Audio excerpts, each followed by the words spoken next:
So we have an amazing game that we've played this time. Super exciting! And like all times, I'm not being sarcastic whatsoever. God. I am being sarcastic. Yeah, I picked a stinker. I picked a game that I actually had personal history with for a change, and that turned out to be a mistake. This just tells me that you were super bad at choosing games when you were a child. In my defense... Or at least choosing RPG. In my defense, I did not choose this game when I was a child. It was my... Anyway, we'll get into that when we get into the personal history section here in a moment. But I should probably point out the name of the game. I feel like that might be an important part of this. Probably. So, we're playing Arcana! Yay! Yay! Hooray!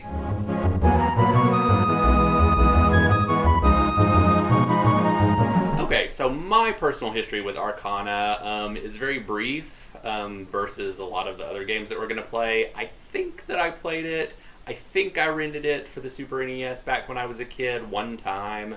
And I know that I didn't even get past the first dungeon. I don't even think I fought the first boss in the first dungeon because it was an isometric dungeon crawler, and that's just not really my cup of tea.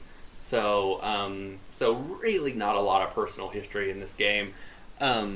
It did come out in 1992, and it was developed by HAL Labs, who also did Earthbound, which is, of course, the best RPG ever made, and Kirby and the Pokemon games. So, but this is none of those games. So, unlike all the games we've done up to this point, I truly do have personal history with this game, which is why I picked it.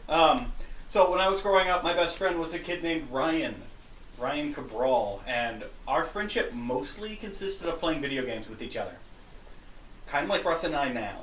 That was the majority of our friendship. And at one point, he rented Arcana, and we played it.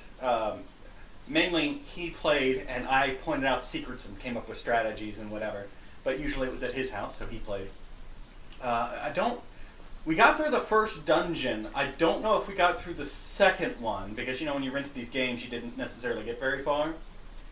But it always stuck with me, just the look of the game, because it's very different from a lot of other games. It's got a card theme all throughout that kind of stuck in my memory.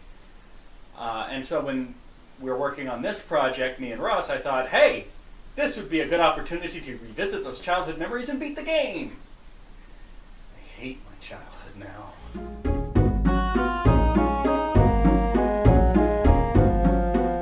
The opening crawl to this game gives us a lot of story. It's like George R.R. Martin amount of story and backlog here. It seemed really, really promising.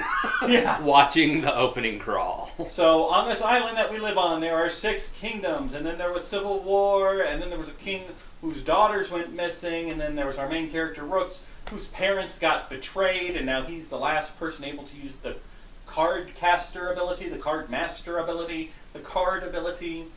It's a lot of information with a lot of characters introduced and a lot of story that never really comes up ever again. Very true. The story contains a lot of betrayals. Yes, as you're playing, right. Inevitably, everybody betrays you. And again, I thought it was pretty promising in the beginning with the characters when very early in the game, one of the characters you've been traveling with betrays you. There is a lot of betrayal. I just don't feel like we ever spent enough time with any of the characters for that to have any kind of impact. Well, since you bring up characters... Yeah, there's not really a lot to say because of what I just said. I don't think you spend enough time with any of the characters. Characters drop in and out of your party. Almost at random. Yeah, just at random, pretty much. And none of them are very well developed or... Yeah. Yeah, it seems like the writing team put all their effort in the story into the opening narration. The backstory. And then they just kind of forgot about it. And the game itself only has like 5 dungeons. That's the entire game. And if you were to take all the cutscenes, every minute of dialogue from this game, and cut it into a movie, at best, probably 20 to 30 minutes. And that's being a little optimistic, actually.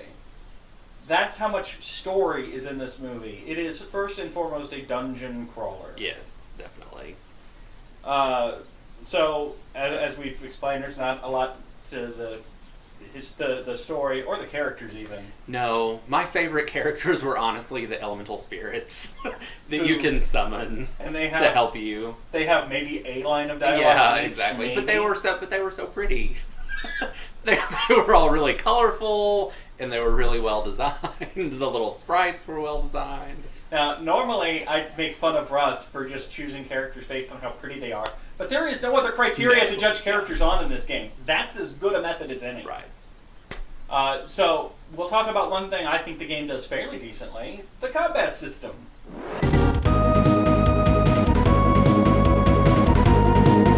So, the combat system is a fairly standard first-person point of view, menu-based combat system. Yes.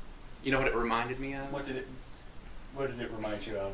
Princess Tomato and the Salad Kingdom. I was hoping you were going to say Dragon Quest, because then I'd be like, yeah, it's kind of like that. Instead, you picked something I've never heard of, which is, normal, I suppose. Which will be our next review. Oh, God. Not really. No, I'm kidding. One day. So all of the characters and all of the enemies and pretty much everything in this game is represented by cards. So as you're walking around the dungeon, you turn around, there's a card, and whenever somebody dies, their card gets torn. Mm-hmm. Yeah, you can actually see you tear their cards as you win. Your party always has an elemental character. Your party is always at least Rooks, your main character, and an elemental. And eventually you unlock all four and you can cycle through them, and they're always in your party. They regain health and magic with every step they take in a dungeon. They're immune to status effects, and if they die, it's not the end of the game. If any of the other characters die, the game ends. Yes. There are no items to bring them back. There's no Phoenix Downs, there's no secret herbs, nothing. They die, game over. Any of them. You have the magic ability to resurrect the elementals, but nobody else. Which would be a problem, except you almost never have anybody in your party. Right, that's what I was going to get to, is part of the reason you can't really get to know the characters is although you have the potential of a party of 4, it's mostly just the main character. And the elemental. Yes.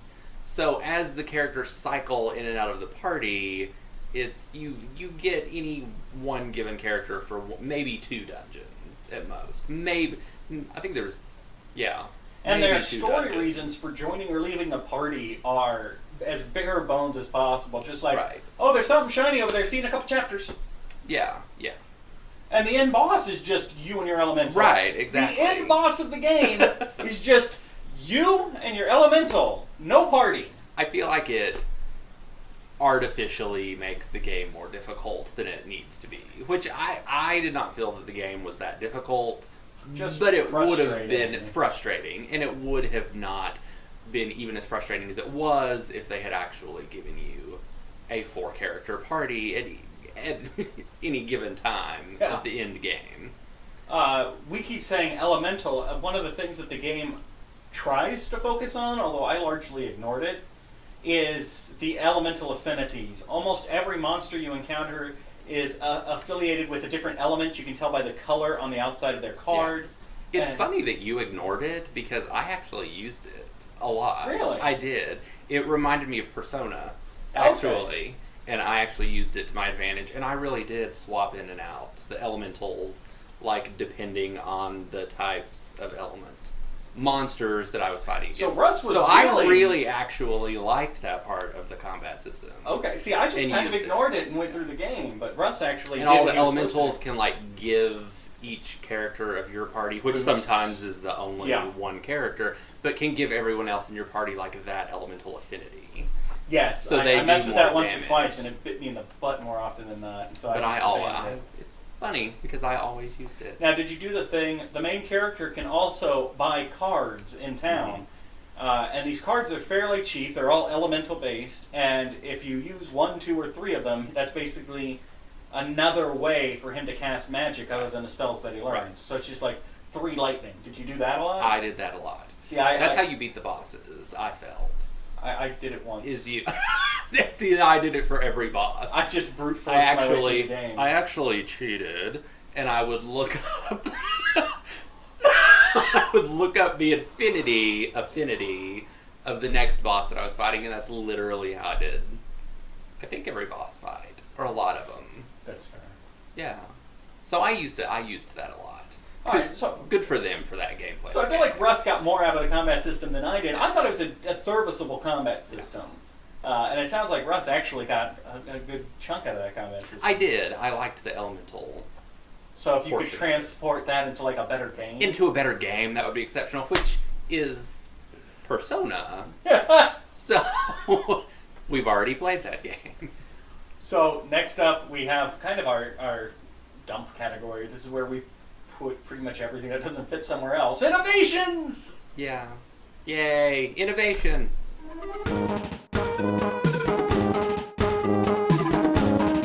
Okay, so unlike, I think, every JRPG we've played up to this point, there's no world map. Correct. Yeah.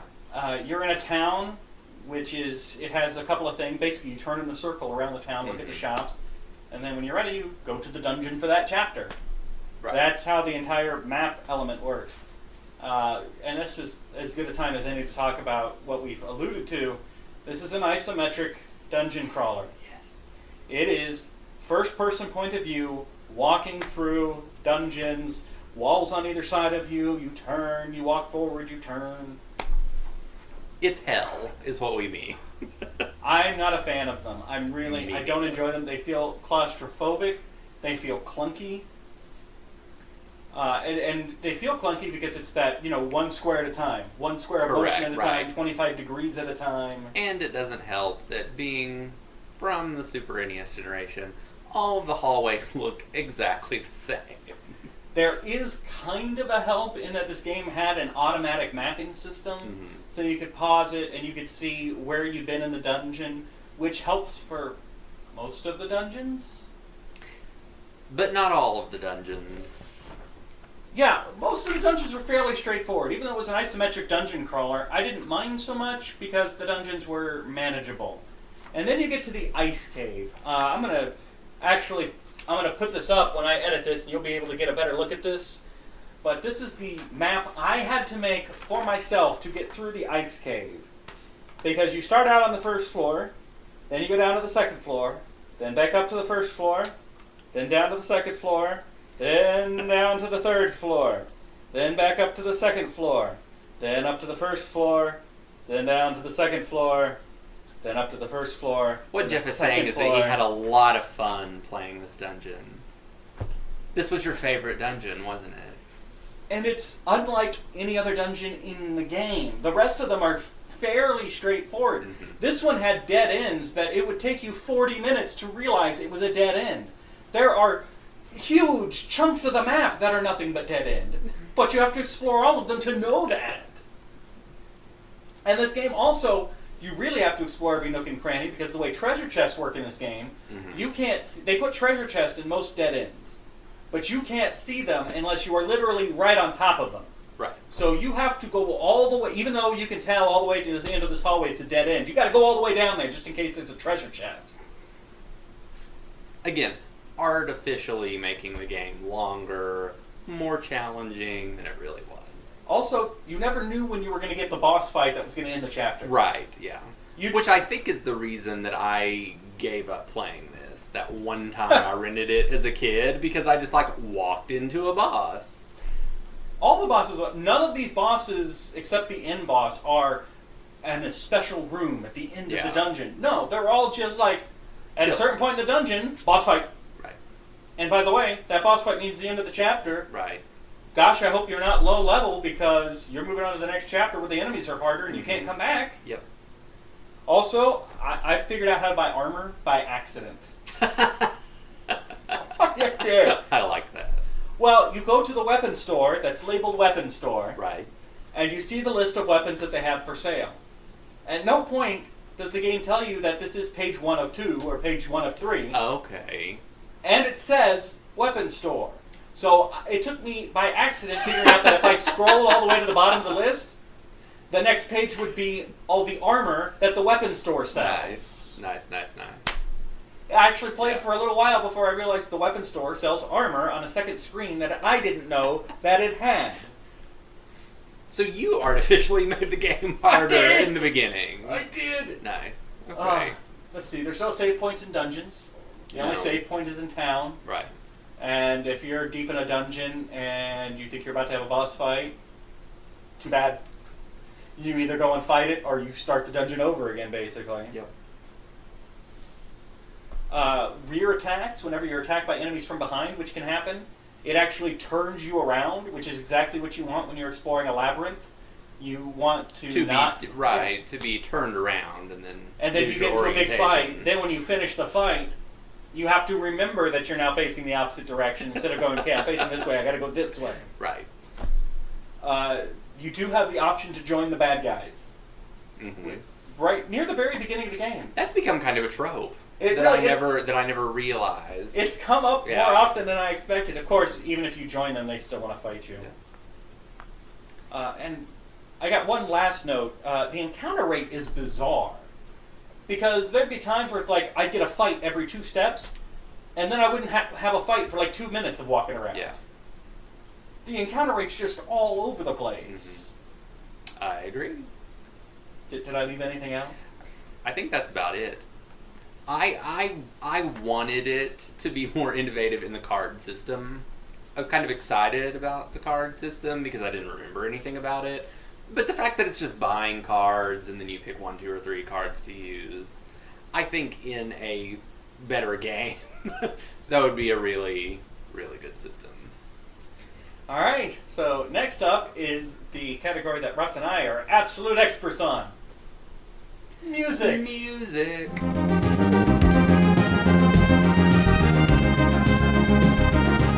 So I got my fancy paper here again with the wacky Japanese names. Well, that's racist, so you probably shouldn't say wacky Japanese names. So we have this list here with these perfectly ordinary Japanese names that are strange enough to me and my tongue that I cannot pronounce them. So Russ, these 2 old gentlemen right there. So we have Jun Ishikawa, and we have Hirokazu Ando, who neither of whom I've heard of, but again, I don't really know anything about composers. Well, apparently, both of them, they tend to work together a lot. Okay. They are most famous for their work on the Kirby soundtracks and Super Smash Brothers. Oh, okay. Interesting. As for the music... Kirby has really good music. But we're not talking about Kirby music. No, why would we be? We're stuck talking about Arcana. And none of it was noteworthy. It's probably my biggest contribution to that. I tend to only notice music in games when it's really, really good or really unique. It was was not very unique. generic. It was very generic, yes. It was absolutely generic. If you need generic JRPG music, look no further than the Arcana soundtrack. On sale nowhere, I would imagine. Yeah, it's probably the music that they put in those RPG Maker games or something. All right, so I think it's time to wrap this up.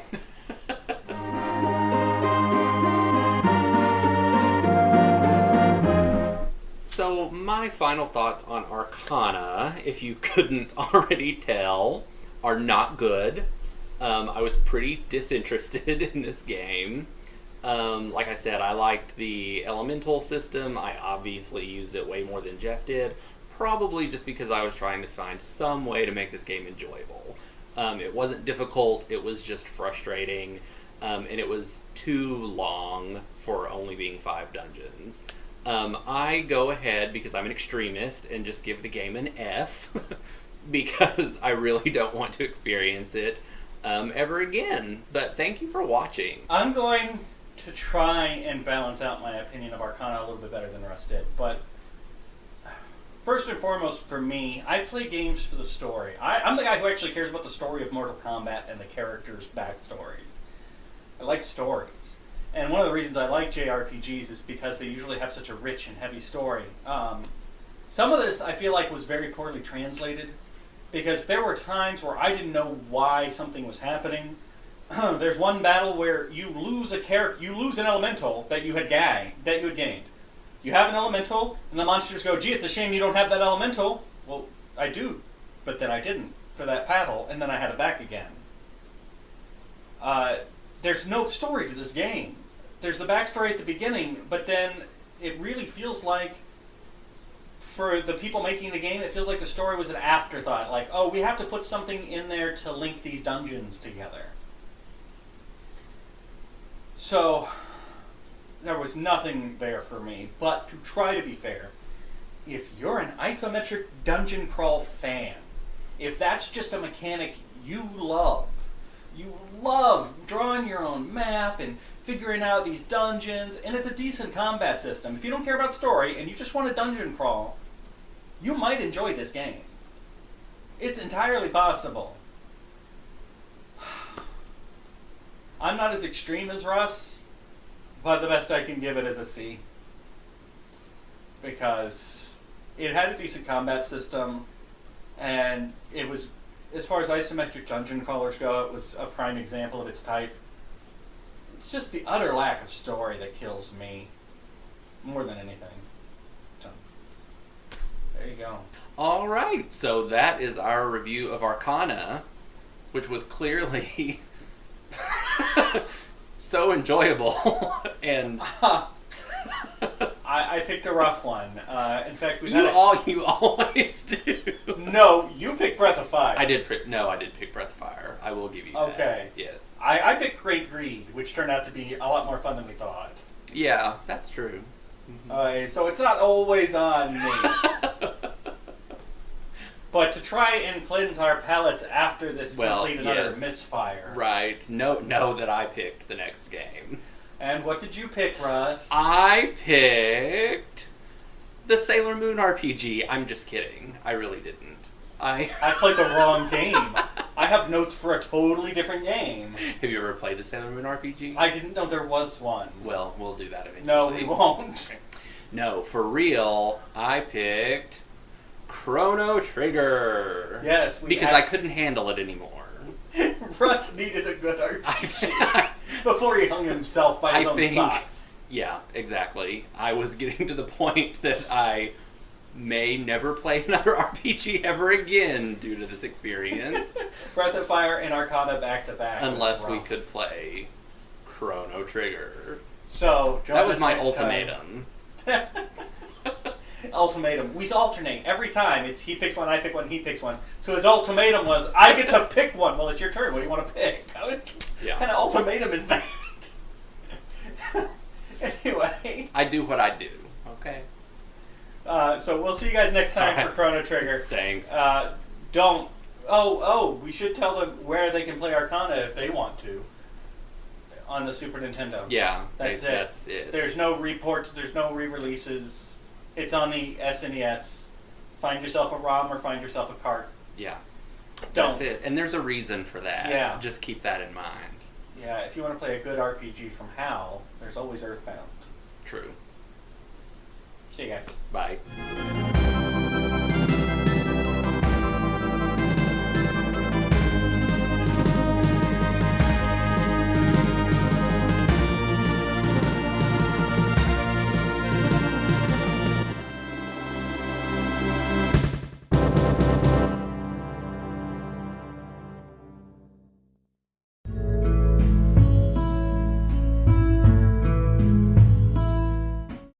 So the combat system is... I didn't have my glasses Oh my goodness, I'm sorry. Okay. Do you have your glasses on? Yes, I do. Are you sure? Yep. Okay. Hush, little baby, don't say a word. Mama's going to fly a mockingbird. And that mockingbird don't sing. Mama's going to buy you a diamond ring. I don't really know any more of that song. Excellent. Perfect. But I hope that soothed you to That sleep. is the exact length that I needed.